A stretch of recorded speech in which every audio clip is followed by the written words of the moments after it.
Shalom Bracha, Shavua Tov. Nous allons faire un petit live, comme ça, on a le temps, Baruch Hashem.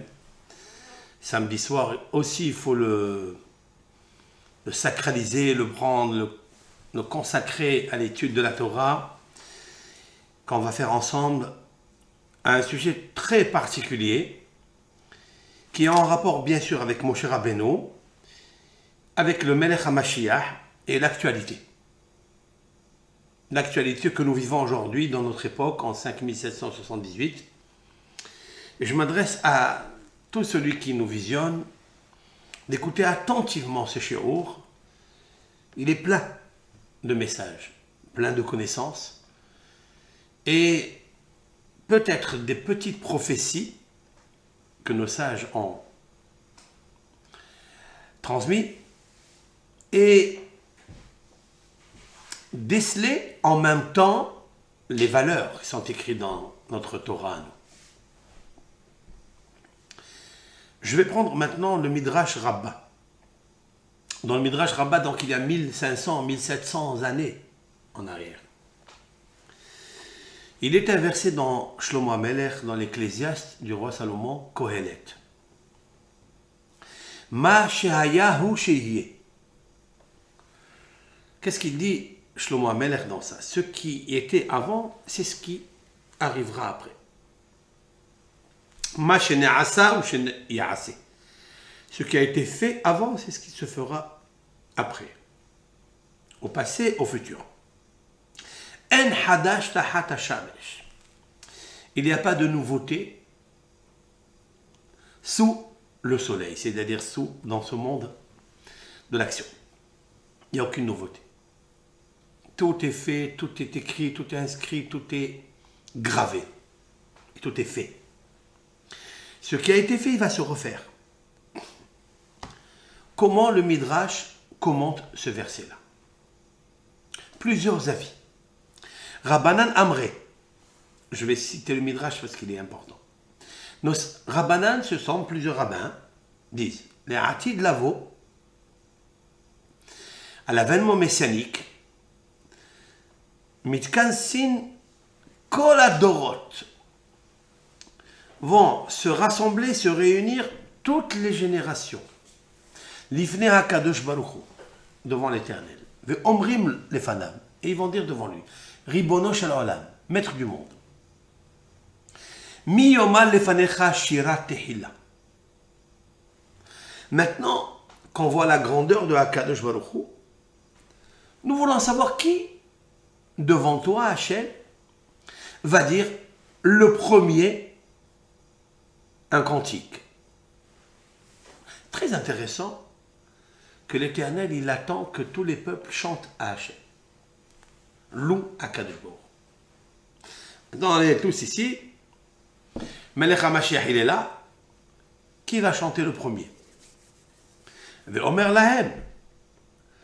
Les She'avar. Qu'est-ce que leur dit Dieu? Les She'avar, dans le passé, le Amar Shira Lefanai, et là, Doro chez le Moshe. Qui a dit devant moi une chanson, un cantique? Seulement Moshe Rabbeinu et sa génération. À quel moment ça s'est passé? Le 7e jour de Pessah. Le 7e jour de Pessah, c'est la Shira Tayam.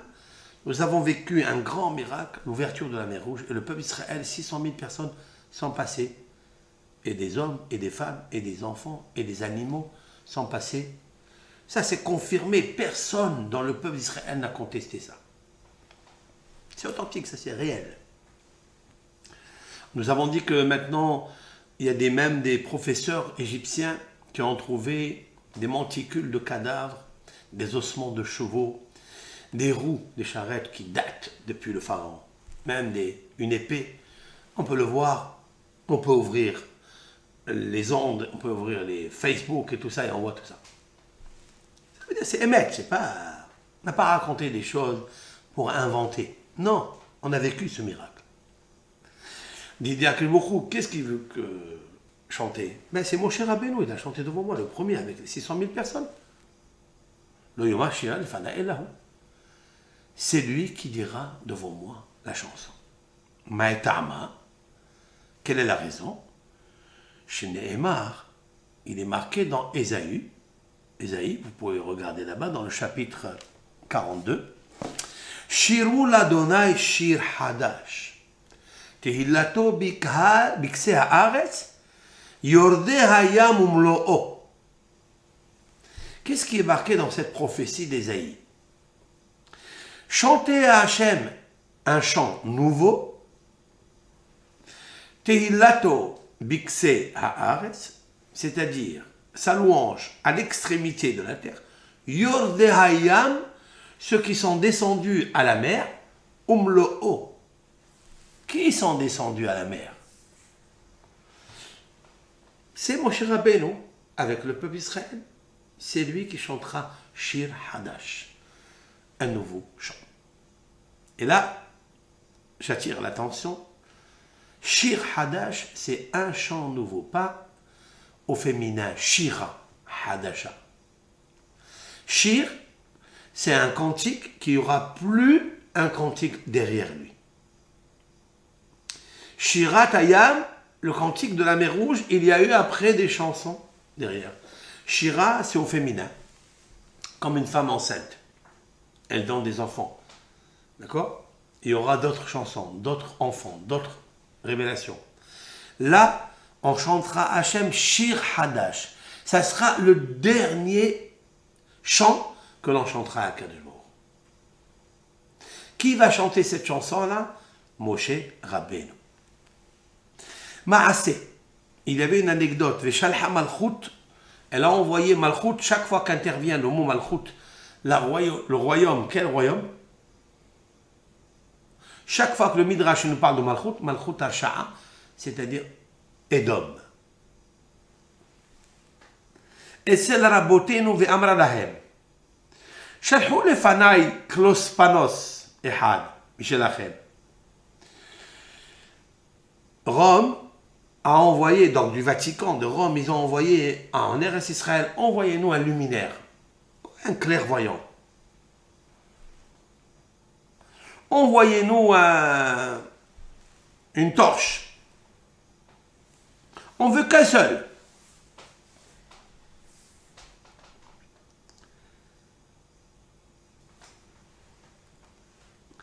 Alors, les sages d'Israël, ils n'ont pas compris. Ils ont besoin d'une lampe pour les éclairer là-bas. Ils ont besoin d'un luminaire pour les éclairer là-bas.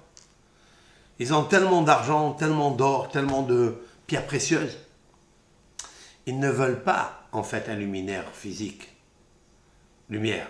Ils veulent Kamdoumani anu she'en mevakshim memenu ela me'ir panim ba'alacha. Ils ont besoin d'un homme clairvoyant qui va les guider, qui va leur donner une feuille de route. C'est ça, un luminaire. Shalhu lahem et Rabbi Meir. Ils ont cherché, ils ont dit, tu veux un luminaire? Rabbi Meir. Meir, c'est le luminaire. Ils ont dit, on choisit qui? Rabbi Akiva, Rabbi Shimon, Rabbi qui? Ils ont envoyé Rabbi Meir. Ils posaient des questions et des questions, et ils répondaient. Au Bassof, à la fin, ils lui ont demandé une question. Voilà où commence mon cours, mon chéro. Au Bassof, Sha'alou Oto, Lama nikra shemo Hazir. Pourquoi le porc, le cochon, s'appelle en hébreu Hazir? Là, je m'arrête ici. De là, on voit que les savants de Rome, de Édom, étudiaient la Torah en hébreu. Et ils avaient des interprètes à côté d'eux pour connaître le sens simple du texte que Moshe Rabbeinu a écrit dans la Bible. Alors, quand la Torah elle a parlé du porc, du cochon, qui est interdit de consommer dans le judaïsme, il s'appelle en hébreu Hazir. Et les savants de Rome demandent, ça doit être des prêtres ou des savants, ils demandent à Rabbi Meir pourquoi la Torah l'a appelé Hazir. Amar lahem, il leur a dit, Shehu atid le'ahzir et amalchut le ba'alea.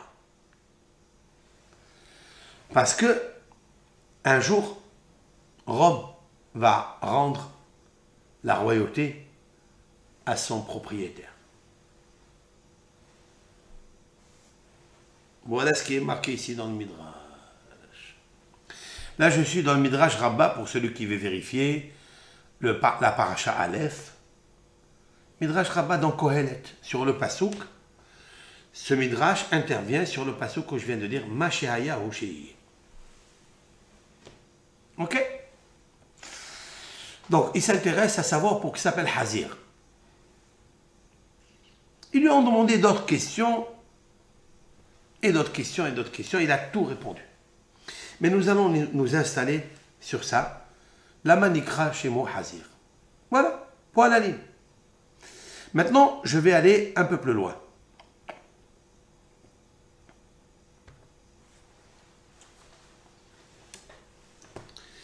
Il est une très grande discussion dans les poskim, et j'ai vu même un rave qui a publié que le porc, un jour, à l'avènement messianique, il va être permis à consommer.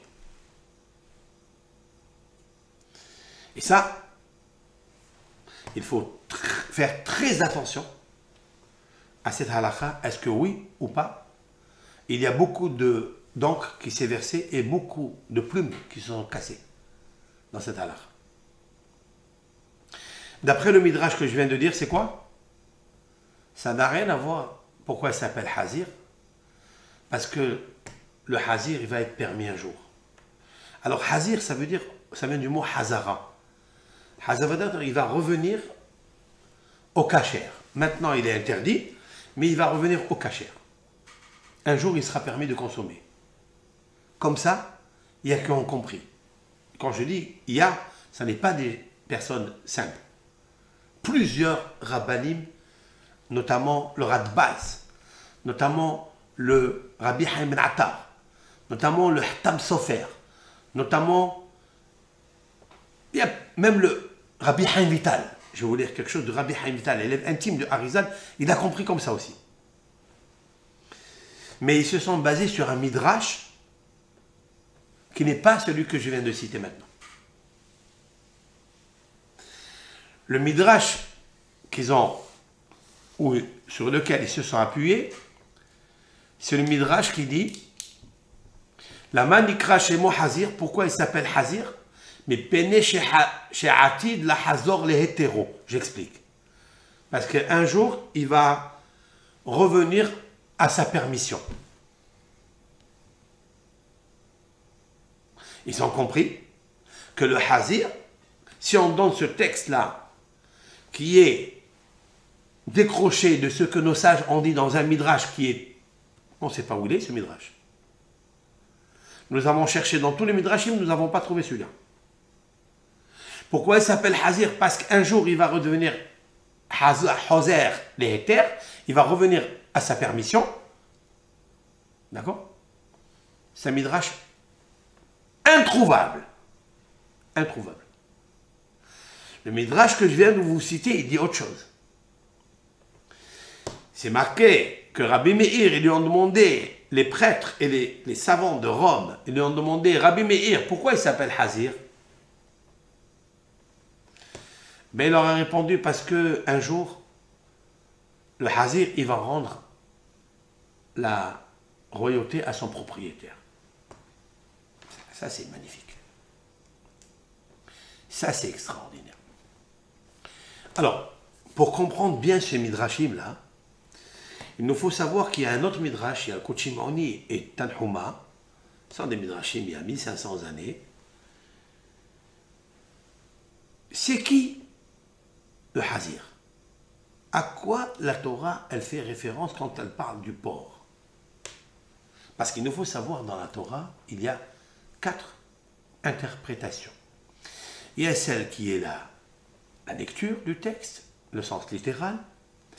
Il y a le sens allégorique, midrashique. Il y a l'allusif et il y a l'ésotérique. Lorsque on a compris que le Hazir, dans son sens le plus simple, c'est le porc, okay. Mais il y a un sens allégorique, il y a un sens allusif, il y a un sens ésotérique.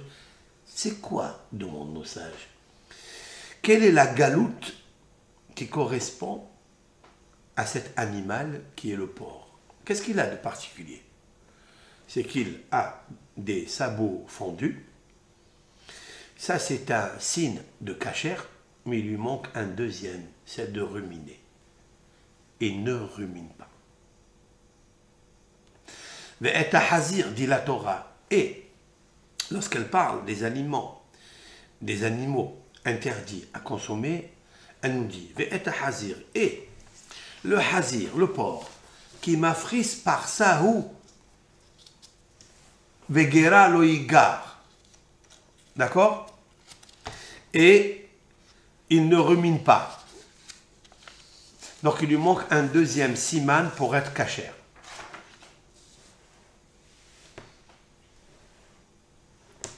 Maintenant, qui est-ce? À quoi il correspond? Quel galoute? Quel exil?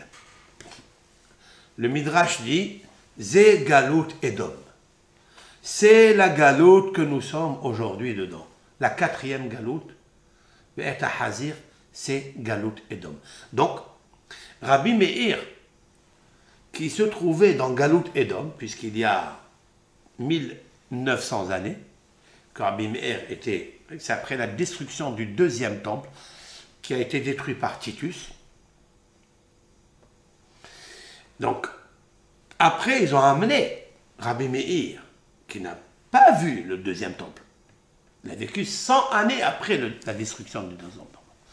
Il a été appelé par Rome.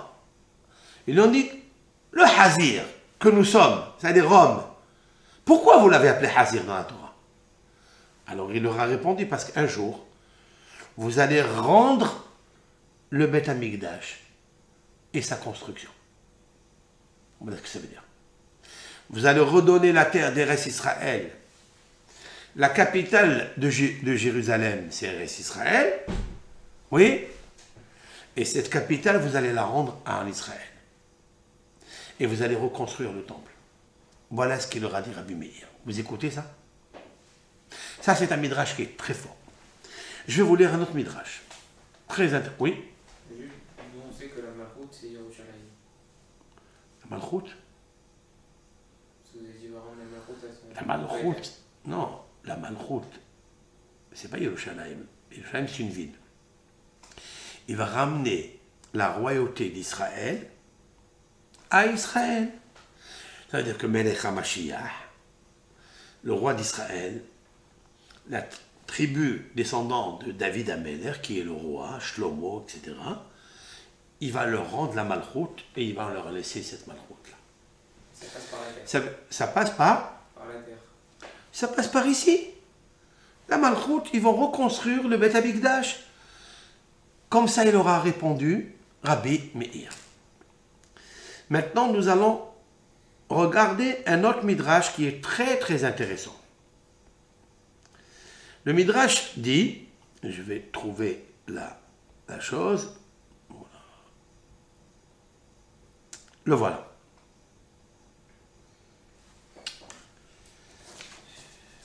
Voilà. Excusez-moi.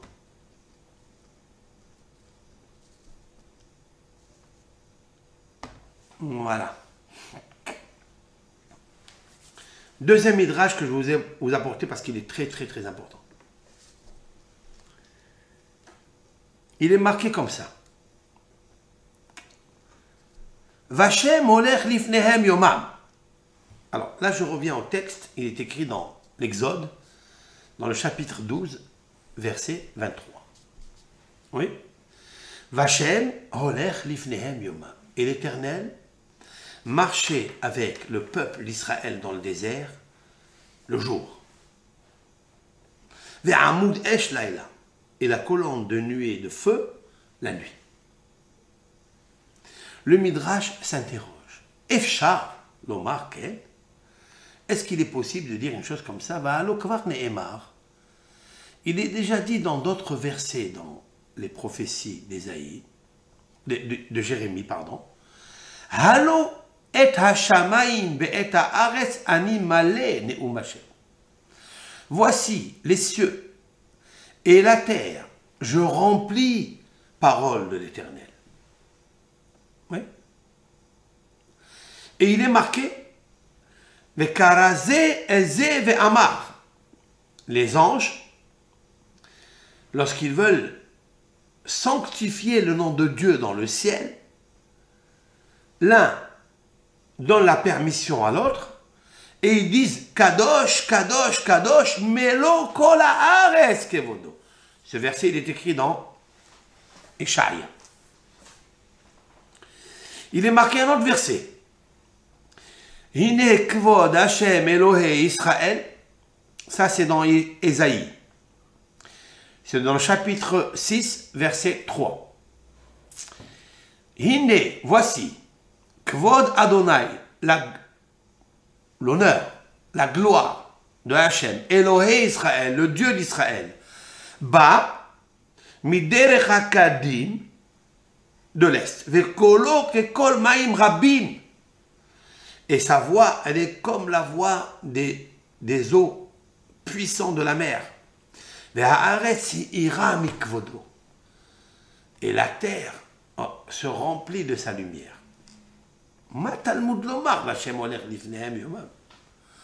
Alors pourquoi il nous dit que l'Éternel, il marchait avec eux la journée? Qu'est-ce que ça veut dire? Voilà le verset qui est écrit dans la Torah et le Talmud pose la question dessus. Hachem olech lifnei hamimah, mais Hachem il est de partout. Il remplit la terre, la nuit, le jour. Hachem n'est pas seulement avec le peuple Israël, il ne marche pas seulement avec le peuple Israël, il remplit les nations, il remplit le globe terrestre, les univers, il remplit. Il n'y a pas un endroit où il n'y a pas la lumière d'Hachem. Donc ce verset, il est un peu restreint. De quoi s'agit-il? Pour répondre à cela, nous allons regarder deux personnages extraordinaires de la Bible, et c'est ça qui m'intéresse. Amar Rabbi. Il a dit Rabbeinu Akadosh, Rabbi. Alors Rabbi, pour ceux qui savent, c'est le codificateur de notre Torah orale, qui a compilé les Shisha Sidrei Mishnah. Toute la Torah orale, c'est Rabbeinu Akadosh qui a pris la plume et qui a marqué tout, qui a marqué. Grand chacham. Il a dit Rabbi et il témoigne à Rabbeinu Akadosh. Antoninus Amelech, le roi Antonin, Pe'amim she'aya dan ala bima ou mahshich.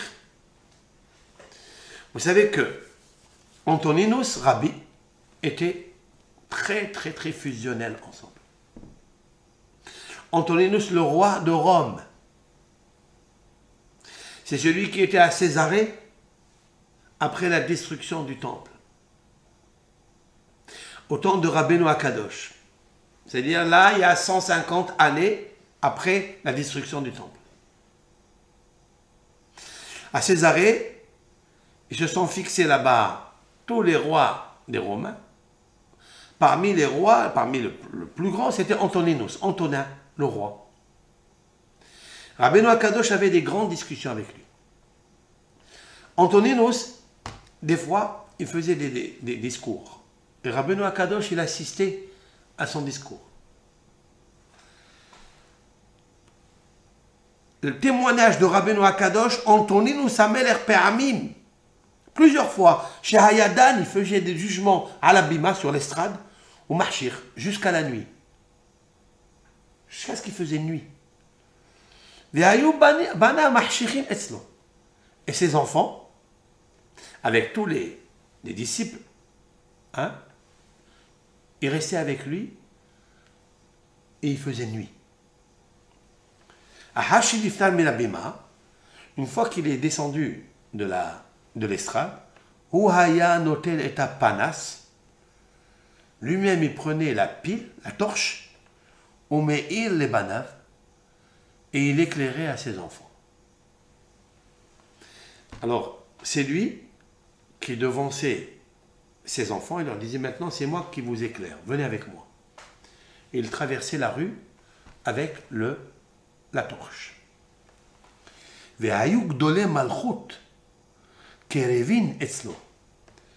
Tous les grands de Rome étaient proches de lui. Ils lui disent à nous, notlim et apanas venaïl lebanecha. donne-nous la torche. Pourquoi c'est toi le roi qui fait une chose pareille? Donne-nous, et sur nous, on va éclairer tes enfants. Mais Omer Lahem, et lui, il leur dit, non, lave. Non.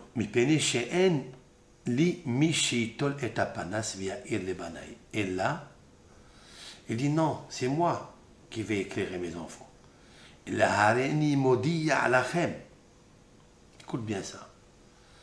Il dit, je vais vous montrer avec ce que je suis en train de faire.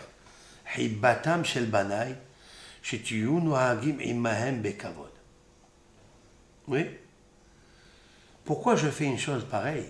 Pour vous montrer que moi, le roi, c'est moi qui prends la torche et qui éclaire mes enfants. Afin que quand un jour je quitterai ce monde, vous ferez à mes enfants l'honneur qu'ils méritent. Et c'est vous qui éclairez les enfants. Comme ça, il dit Rabbeinu Akadosh en témoignage. Car Odiya Akadosh Baruch Hu Hibbatam Shel Israël le Ummot Ha'olam. Qu'est-ce qu'il fait Akadosh Baruch Hu dans le désert? C'est vrai que l'Éternel, il est rempli les cieux. Il remplit la terre de sa lumière, c'est vrai. Mais il a voulu lui-même prendre la torche et accompagner le peuple d'Israël aux yeux du monde entier. Tout le monde a su, tout le monde savait dans le désert, Sihon, Og, Melech HaBashan, Moab, Ammon, tous ces pays, Canaan, en Israël, tous ils savaient qu'il y avait des miracles dans le désert et c'est Hachem Yitbarach qui éclairait ses enfants. Et alors pourquoi il fait ça? Shiyu nohagim imahem bekavod. Pour que les nations se conduisent et pratiquent avec eux, avec mon peuple, mes enfants, les honneurs qu'il faut. Velo dayan she'enam nohagim imahem bekavod. Non seulement que les nations ne se sont pas comportées avec le kavod, avec mes enfants, et là chez mes mitim otam. Seulement il les tue, mitot hamurot, des morts atroces, mitot meshunot, des morts anormales. Ou l'inyan kenhu omer, écoutez ce que je vais dire là, c'est très puissant. Le Midrash continue, il dit quelque chose de fort. Et c'est la raison pour laquelle il est marqué dans les prophéties de Yoël. Non, nous avons 48 prophètes, oui, dans le peuple d'Israël. Quel peuple riche. Quel peuple extraordinaire, le peuple d'Israël. 48 prophètes. Dans la prophétie de Yoël, il est marqué « Vekibasti » et kol hagoyim. À l'avènement messianique, je réunirai toutes les nations. Vehoradtim, je les ferai descendre, el emek Yehoshaphat, dans la plaine de Yehoshaphat. Il s'appelle Yehoshaphat parce que ça vient du mot shofet, ça vient du mot mishpat, parce que là, les peuples vont être jugés.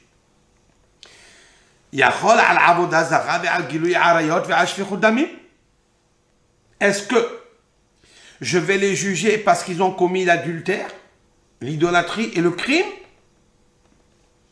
Talmud Lomar, non. Alami venahalati Israël. Parce qu'ils ont, non seulement qu'ils ne se sont pas conduits avec le kavod, avec mes enfants, moi le roi, j'ai pris la torche et j'ai éclairé mon peuple. Ils ont vu tout cela dans le désert. Il n'y a aucun pays pendant 40 ans qui a pu vaincre le peuple d'Israël dans le désert. Tout le monde respectait ce peuple extraordinaire. Sauf Amalek qui a fait la guerre avec lui. On parlera de ça. Amalek, c'est Malach HaMavet, c'est l'ange de la mort. Mais tous les autres peuples qu'ils ont tués, qu'ils ont fait l'adultère, qu'ils ont fait l'idolâtrie, c'est pas pour ça que je vais les juger. Je vais les juger parce qu'ils ont fait des atrocités à mon peuple Israël. Mais Omer, Mitzrayim nishma leshamma tiyeh. Le verset là-bas il dit, Mitzrayim sera en désolation complète, chaos. Ve'edom, et Edom, les midbash mama, sera un désert chaos. Tiyeh mehamas bnei Yehuda asher shafchu dam nakim be'atzam. Pourquoi tout ça? Parce qu'ils ont versé un sang blanc, un sang innocent pour rien. Hamas, gratuitement. Be'ota sha'a, cette minute-là, cette heure-là, Yehuda le'olam teshed, lorsque arrivera ce moment-là où Dieu va juger ses peuples parce qu'ils ont fait du mal au peuple d'Israël qui leur a rien fait, à ce moment-là, Yehuda le'olam teshed, à jamais elle restera stable, en repos. Yerushalayim les dor vador, et Jérusalem sera de génération à génération. Ve'omer, et dit le verset, Veniketi damam lo niketi Vashem shochen betzion. Et matai Hashem shochen betzion veniketi damam lo niketi. Ça veut dire, à quel moment l'Éternel va résider à Tzion, dans le Beth Amikdash. Tzion, c'est le Beth Amikdash, Jérusalem, c'est la ville de Jérusalem. C'est lorsque Dieu, il va juger les nations. Vous avez compris? Voilà un verset qui est extraordinaire à vous dire. Maintenant, j'ai une question. Pourquoi? Et une question que je demande à tous les Talmidei Chachamim qui m'écoutent, de me répondre à cette question. Pourquoi Rabbeinu Akadosh, il était obligé de donner une parabole, un témoignage qu'il a vécu avec Antoninus, avec Antonin? Pourquoi? Il ne peut pas te dire simplement, qu'un Kadosh Baruch Hu, c'est vrai que lui, il gouverne le monde entier, sa lumière remplit le monde entier, mais il a voulu faire une faveur pour montrer à tous les peuples que c'est lui qui conduit le peuple d'Israël, pour leur faire le kavod. Oui? Pourquoi il a besoin d'apporter une preuve d'Antoninus? Hein? Parce qu'il fait partie de Edom. Mais on n'a pas parlé de Edom, là. Oh, on n'a pas parlé de Edom. Pourquoi il était obligé d'apporter une preuve de Edom? Parce qu'il est dans la galoute de Edom. C'est vrai. Mais on n'a pas besoin d'apporter une preuve que l'Éternel, il a fait le kavod dans le désert. Ouvre la Torah et tu vois ça. Ah, tu as une question que l'Éternel ait rempli le monde entier. C'est vrai.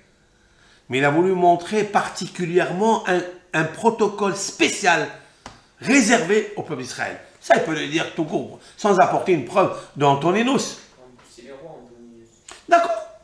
Donc ça fait deux... Pourquoi il est là? Parce qu'il est roi. Il est roi aussi. Tu as compris ma question ou pas? Ce qui m'interpelle le plus, c'est qu'il a amené un verset, « Veki batsti et kol hagoyim ». Il a apporté un verset de Yoël. D'accord? Mais écoute-moi bien ce que je vais te dire maintenant. Nous allons aller à Yoël. Ok? Nous allons aller à Yoël. On va aller chez Yoël. On va aller étudier Yoël. Tu vas me suivre dans ce cours-là. D'accord?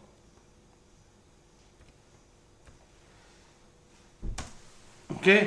Voilà, je vais aller à Yoël, dans les prophéties de Yoël, et on va amener ce verset-là.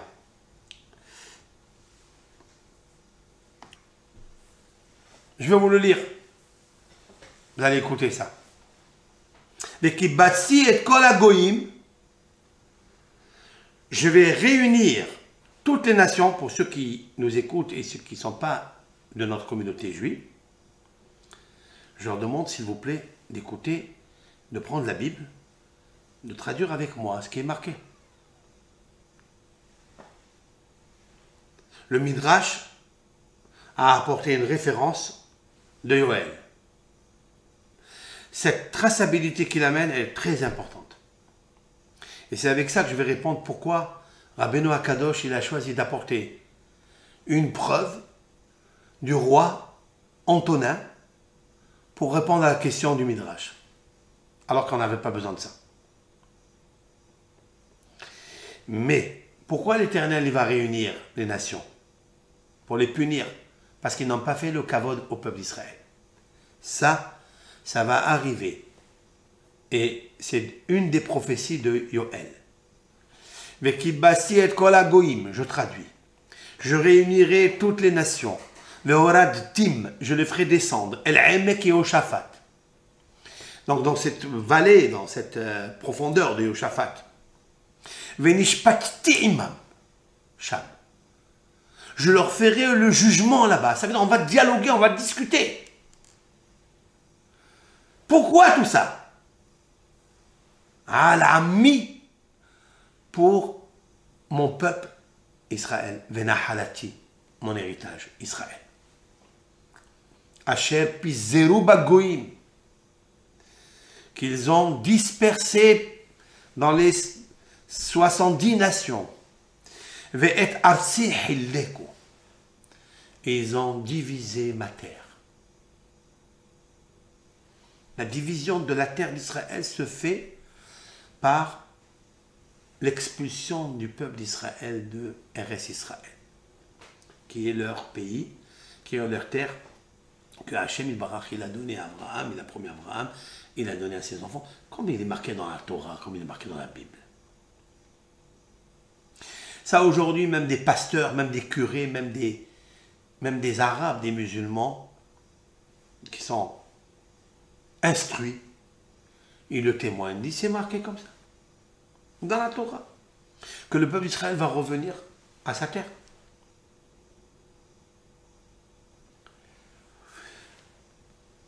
Tout de suite après, ça c'est le verset 3. Dans le verset 4, nous sommes dans le chapitre 4, dans le verset 2, on l'a dit déjà. Maintenant, chapitre 4, verset 3. La suite. Ve'el ami yadu goral. Qu'est-ce qu'ils ont fait à mon peuple? Ils ont tiré au sort. Vaitinu ayaled bazona, ve'ayalda machruba yain vaishtu. Qu'est-ce qu'ils ont fait de mon peuple? Mon peuple, il a fauté à mon égard. Parce que mon peuple, c'est à moi de le corriger. Ce n'est pas aux nations de le spolier, de le brûler, de le tuer. Je ne leur ai jamais demandé ça. Je n'ai jamais demandé au pharaon de les faire souffrir. J'ai dit à Abraham que ton peuple, tes descendants, va habiter dans des pays étrangers. Ce sera un étranger dans des pays qui ne sont pas en Eretz Israël. J'ai dit étranger. Comme nous sommes aujourd'hui étrangers en France, ou étrangers en Algérie, ou étrangers au Maroc. Mais qu'est-ce qu'ils ont fait l'Égypte? Ils les ont fait asservir. Je leur ai demandé moi ça.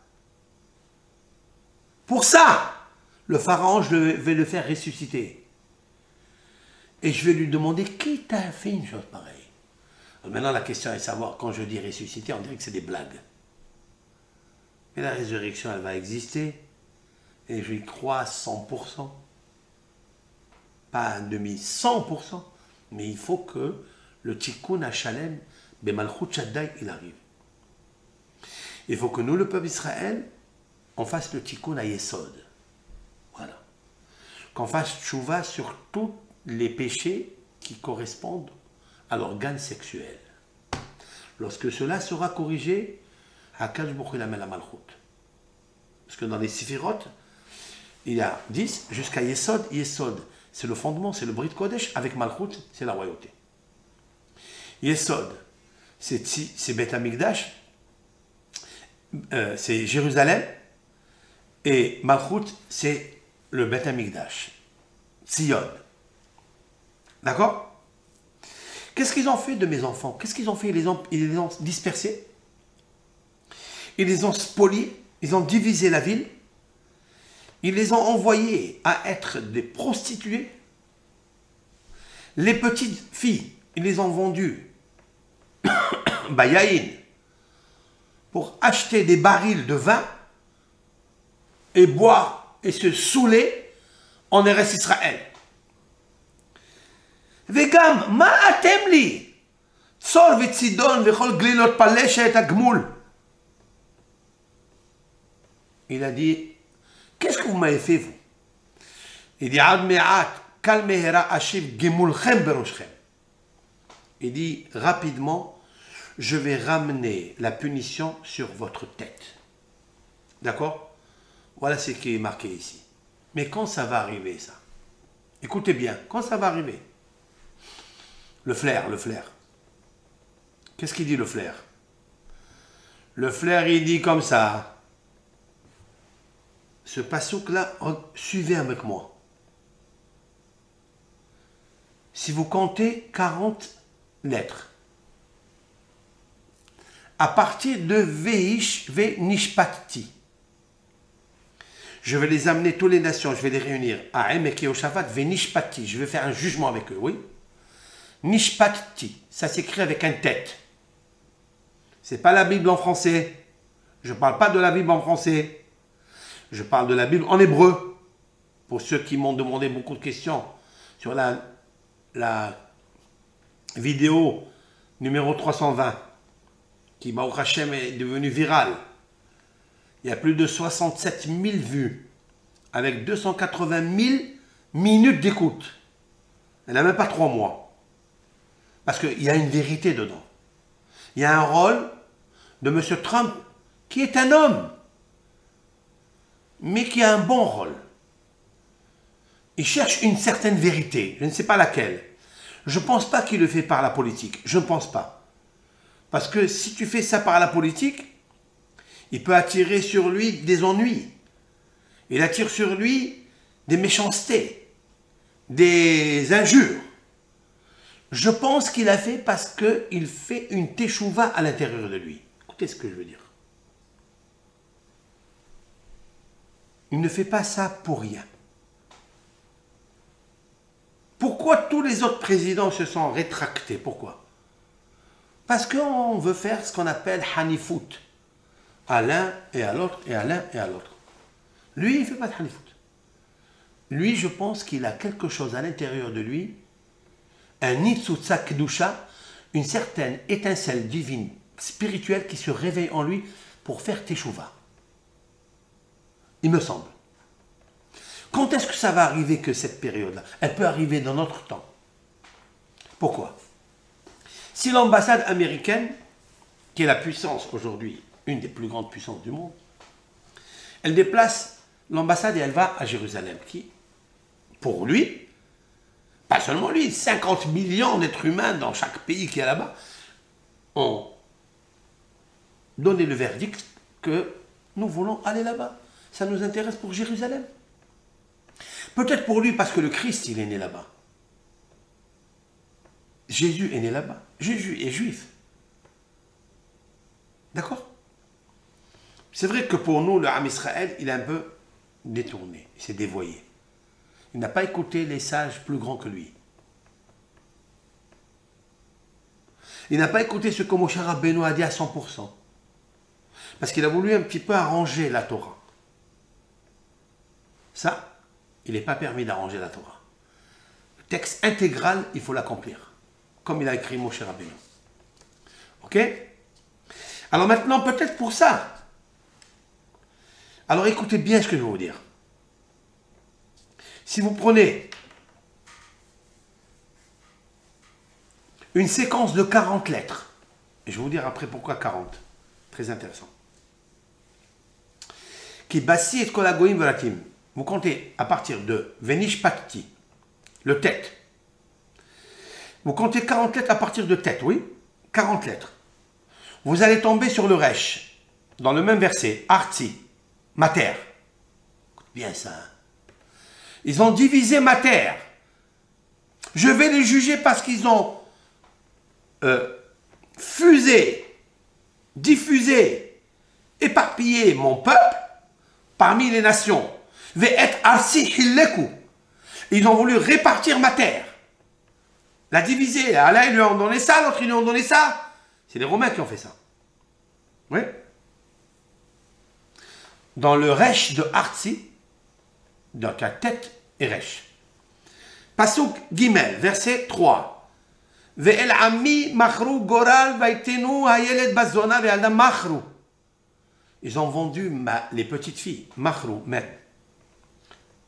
Verset 4 maintenant. Vegam ma itanu tzor vetzidon ve'kol pelechet. Pelechet. Il y a un mot ici qui ressemble à un palestinien. Pelechet. Le P, ça fait tête, resh, même, fait, trempe.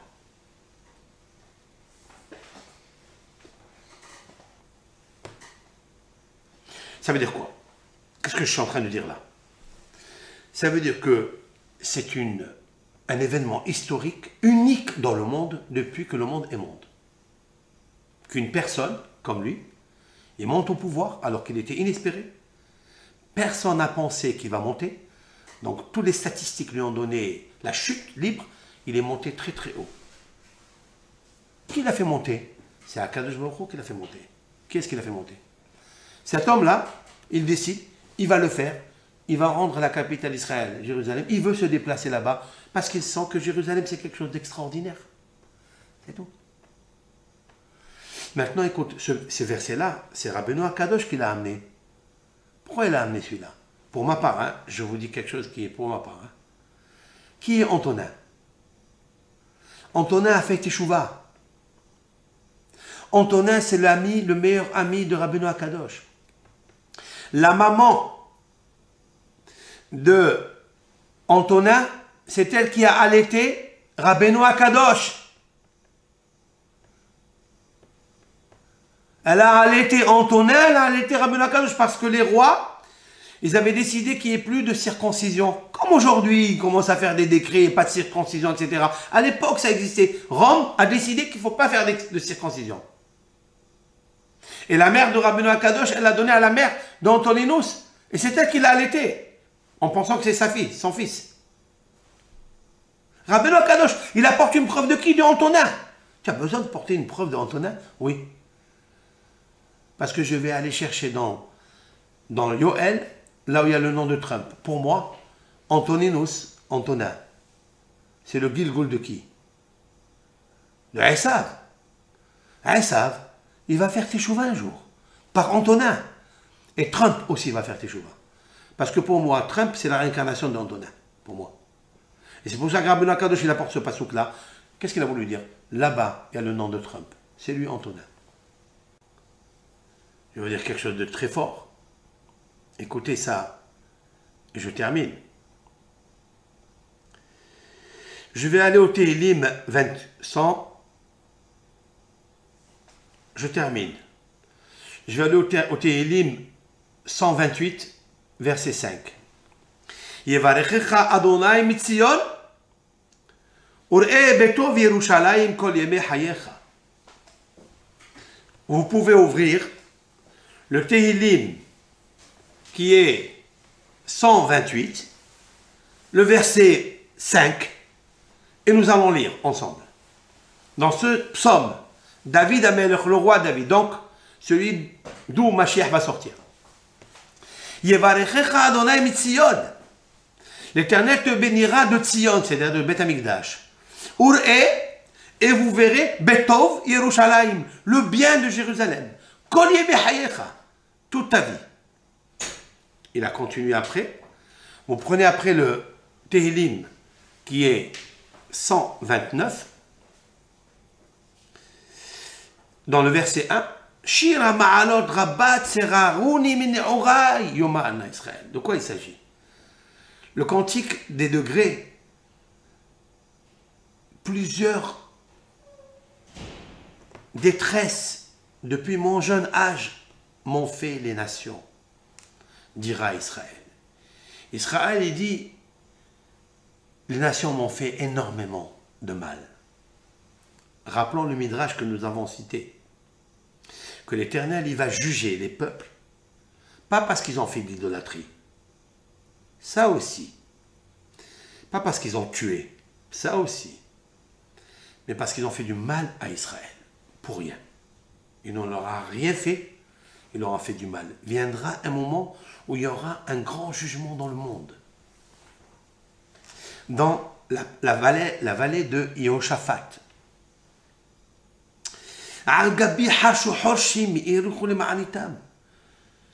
De quoi s'agit-il ici? Dans le verset 3. Ils sont allés au Beth Amikdash et ils ont commencé à déterrer les fondements du temple. Ils ont voulu déraciner complètement les fondements du Beth Amikdash. Ils n'ont pas pu. Et puis, Akadosh Baruch Hu va les punir.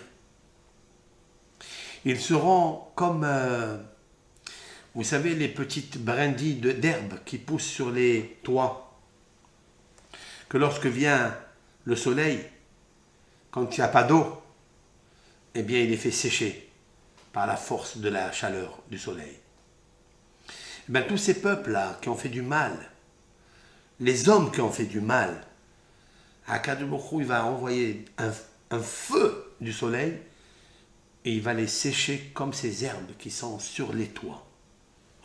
Et là, le psaume, il dit Gagot. Gagot, ce sont les toits. Mais en fait, il rappelle Gog ou Magog.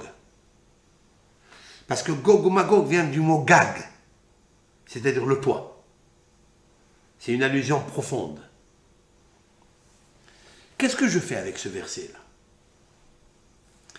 J'ai fait un travail avec l'aide de Hachem et il m'a éclairé. Ici, David Amelech, le roi David qui a écrit les psaumes avec prophétie, parce que je demanderai à quiconque d'écrire des psaumes comme l'a écrit David, il n'y en a pas, avant lui et après lui. Ici, il parle que l'Éternel bénit Sion, que de voir, et à tout celui qui voit le bien de Jérusalem. Toute sa vie sera bénie. J'ai fait une séquence de 64 lettres. Écoutez bien. Comme la valeur numérique du mot din, c'est-à-dire jugement. La valeur numérique du mot din, c'est 64. Dalet, c'est 4. Yud, c'est 10. Nun, 50. 50 et 10 et 4, 64. Regardez ce que j'ai trouvé avec l'aide de Hachem Ilbar. Si vous prenez à partir de la lettre Tet qui se trouve dans Betuv, Yerushalayim, Tet, vous comptez 64 lettres, vous retrouverez le Resh. Vous comptez 64 lettres, vous trouverez le Mem, et vous comptez encore 64 lettres, vous trouverez le Fait. Trump. Vous écoutez ce que je vous dis? Le seul être humain qui est puissant, parce que c'est l'Éternel qui est dans la puissance. Il joue un rôle incroyable dans les psaumes. Il est écrit et il voit le bon de Jérusalem. C'est le seul. C'est ni Obama, ni Bush, ni je ne sais pas tous les autres. C'est Trump. Son nom figure dans le bonheur de Jérusalem. Point à la ligne. Et fin de citation. Avec ces deux connotations, résonances que je vous ai montrées, il y a à boire et à manger, avec l'aide de Hachem. Mais tout cela, bien sûr, c'est une vision d'un être humain, mais qui est basée sur les textes bibliques, avec des séquences, avec une interprétation réelle. Je peux me tromper. Quel est l'être humain qui ne se trompe pas? Mais je ne veux pas parler encore d'un homme, encore une fois, parce que l'homme est faillible, l'homme est faible, il a ses mœurs, il a ses faiblesses, il a son caractère. Mais ce n'est pas ça que je parle. Je parle d'une nation entière qui est en train de redonner Malchut le Baaléa. Rappelons le midrash que j'ai cité au début, la Manikra. Eh bien, les prêtres et les savants de Rome ont demandé à Rabbi Meir, pourquoi il s'appelle Hazir? Pourquoi il s'appelle Hazir, le porc, il s'appelle Hazir? Et pourquoi Edom, elle s'appelle Hazir? Qu'est-ce qu'a répondu Rabbi Meir?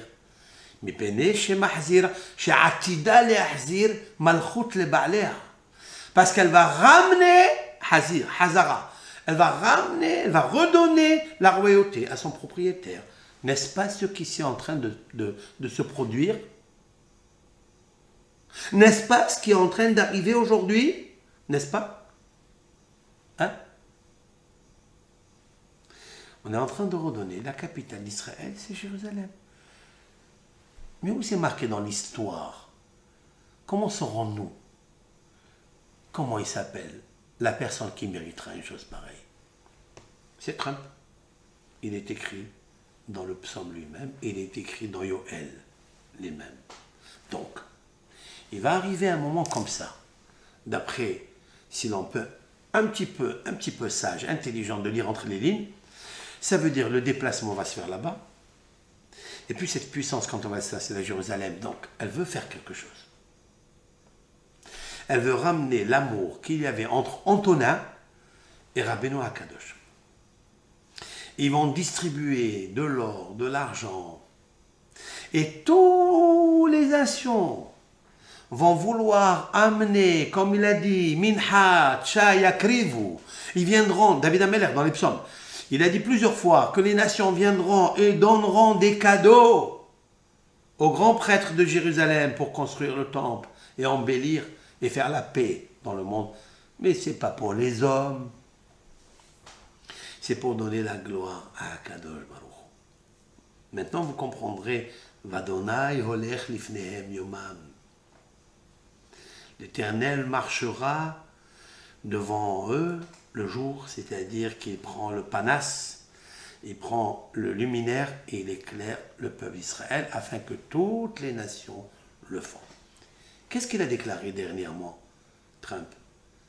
Il a déclaré que le peuple d'Israël est un peuple exceptionnel. Quelles sont les nations qui n'ont pas affligé ce peuple, qui n'ont pas battu, qui n'ont pas écrasé, qui n'ont pas brûlé dans les fours crématoires? Il s'est relevé. Il a donné l'essence de la valeur humaine, de l'économie, de la science au monde entier. Pourquoi il parle de ça? Mais quel intérêt qu'il a avec un petit peuple de 13 millions de juifs? Quel intérêt? Pourquoi ne pas s'adresser à toutes les autres nations qui ont des milliards d'êtres humains? Vous comprenez ce qui se passe là? Celui qui est aveugle, celui qui veut faire la politique de l'autruche, dommage pour lui. Après vous avoir apporté des preuves extraordinaires du texte biblique, que ce soit des prophéties de Yoël ou que ce soit de Télim, des psaumes de David Ameller, nous pouvons que espérer cela et prier que ça se passe sans qu'il y ait aucune jalousie, aucune contrainte avec personne. Laissons l'Éternel faire les choses. Et ratson que Akadosh Baruch Hu nous éclaire dans notre vie et nous donne la bracha. Et que cette bracha, c'est Ur'e Betov Yerushalayim, Kol Mehayecha. Le psaume, il dit que la plus grande bénédiction, c'est que le temple soit construit et que Jérusalem, on la voit bien construite. Ça n'est pas une ville qui appartient aux hommes. C'est ma maison, dit Akadosh Baruch Hu. Donc respectons la maison de l'Éternel et soyons pudiques surtout. Kol Tov Lachem et Shavua Tov, en cette fête qui urge à pas, en grand pas, celle de Pessah. Akadosh Baruch Hu fait en sorte que à Pessah, Mashéaya, Moshe Rabbeinu nous a sortis d'Égypte. Houchéié, rachetez votre Moshe. Moshe nous sortira de l'Égypte, de la galoute de Édom. Parce que Édom, figurez-vous, c'est elle-même qui va venir construire le Beth Amikdash. Eh oui, c'est pour ça qu'elle s'appelle Hazir. Chez Atida Malchut Edom le Hazir Atara le Yoshna. Malchut le Baaléa. Elle va ramener la Malchut. J'ai trouvé dans Rabbeinu Behaye, il y a 13 siècles avant moi, il a apporté ce midrash et il a dit que les Édom, Esav, Antoninus, Trump et tous les autres qui sont descendus d'elle, ils vont ramener la royauté à Israël. C'est comme ça que ça va se passer. Et tous les peuples vont suivre. Espérons qu'il n'y ait pas une guerre. Espérons qu'il y ait la sagesse qui prime. Et on méritera une grande gloire dans le monde. Le shalom. Qu'est-ce qu'on cherche? On ne cherche pas. On cherche que une des prophéties les plus grandes que les armes, les nucléaires se transforment en charrues avec lesquelles on va labourer les terrains. On va faire des belles choses pour construire et pas pour détruire le monde. Kol tov lachem.